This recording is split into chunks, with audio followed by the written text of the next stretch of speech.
I'm really starting to fall in love with the whole Madchester music movement in the UK in the late 80s, early 90s, where it's just a super rich period where a bunch of experimental garage rock groups got these cool combinations, got record deals, and have records that I'm still stumbling across to this day.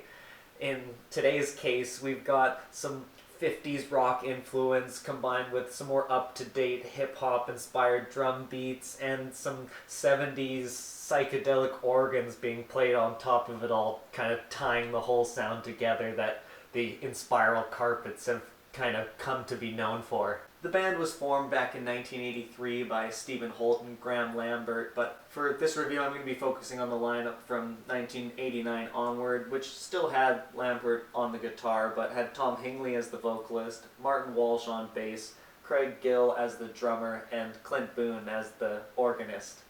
That was the lineup all the way up until 2011 when Stephen Holt came back into the group after an over 20-year hiatus when he went back and joined the Rain Kings in 1989. I think it's partially due to the range of ages in the group that's wider than a normal band that would lend to their unique blend of perspectives and influences here that creates this interesting newer sound that really catches my attention, and it caught the attention of a young Noel Gallagher who was a roadie for this band and even went with them when they toured overseas before he came back and formed Oasis with his brother and did something completely different than what the Inspirals are doing here with this. Their 1990 debut album through Mute Records. This is the Inspiral Carpets Life. With true to form, eye-grabbing cover art, like many rougher around the edges Madchester groups, it can be a bit jarring to listen to these guys 30 years later, but I always find with pretty much all these groups, if I give them that time they need, there's always tracks that I'm gonna connect with and undeniably jam out to when they come back around. In a similar fashion to the Soup Dragons, the Happy Mondays, Jesus Jones, or even EMF, they can kind of easily be dismissed as outdated or even corny, but I just love the creativity, the willingness to experiment combined with their obvious dedication and passion for making music. It almost always comes out creating something raw and exciting for me. There's this almost consistent DIY indie punk core at the center of it all, and with that musical movement that just kind of allowed that freedom to explore all kinds of new musical avenues. I really do think they pulled together some songs that are still worth a deeper look here, so I'd like to delve into the tracks that combine that nostalgic mix with their own inspiral flair. Starting out with the opener, Real Thing, with a catchy, punky Britpop vocal and a throwback organ melody. This high-energy first song is a bop that is a small sample of their sound and doesn't try to push too many people out of their comfort zones. Then you get a pair of almost new wave tracks, but that feels like a cheap description for Song for a Family and Commercial Rain, the latter of the two being this indie dance atmosphere with a well-executed anti-consumer message, and Song for a Family being this kind of adventurous vehicle between the first and third track. With a title like Life being the theme of your album, basically anything kind of slots in there, and so big tonal shift towards indifference on the next song. This is how it feels about having a depressed mother and not being able to do anything about it, having this pretty solid chorus that keeps it going and just generally keeps me curious as to what's coming up next. Directing Traffic and Many Happy Returns are two tracks that place this album firmly in that Madchester music movement.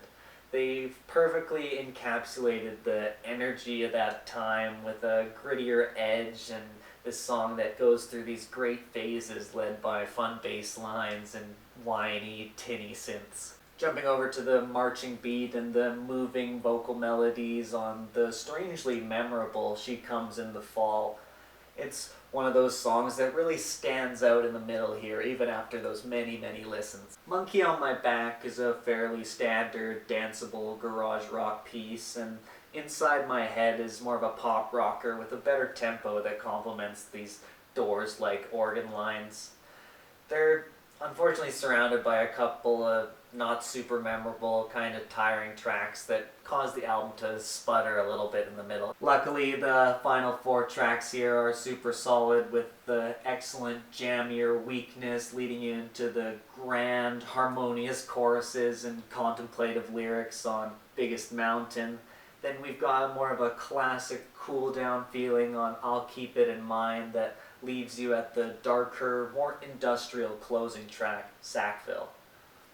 It all makes for many great minutes of enjoyable musical musings about life, I guess. Overall, I like this.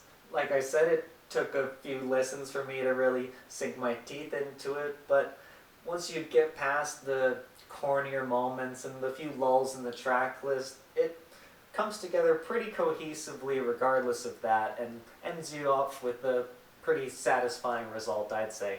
The Inspiral Carpets would go on to release 3 more albums through Mute Records. You've got The Beast Inside, Revenge of the Goldfish, and Devil Hopping.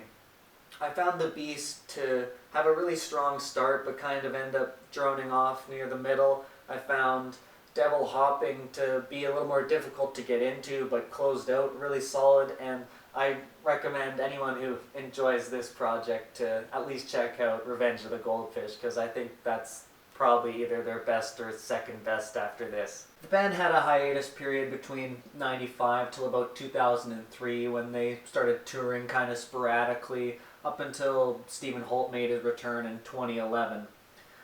Then 2014 came around, the band released their first new album in 20 years, 10 new tracks, and honestly, it's definitely one just for the fans, but I'm still surprised by how little their sound changed and how well it kind of fits into the rest of their catalog. I'm not saying that's a good or a bad thing, I'm just impressed, I guess, that they managed to pick up kind of right where they left off. But sadly, in November of 2016, due to anxiety and tinnitus from his drumming, their drummer Craig Gill took his own life at just age 44. I'm pretty sure the Inspirals haven't played together since, but I don't think they're officially disbanded by any means. They just are obviously having a hard time playing without their longtime drummer. I'm sorry to end this review on a somber note, but I guess what I can say is if you're going to expose yourselves regularly to elevated decibel levels, unless you're already putting them directly into your ears, it might be worth plugging them up, guys. Let me know your memories of the Inspiral Carpets down in the comments, your favorite album, your favorite songs. I'd love to hear it.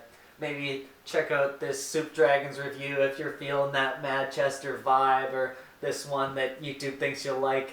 Like the video, subscribe for more throwback album reviews.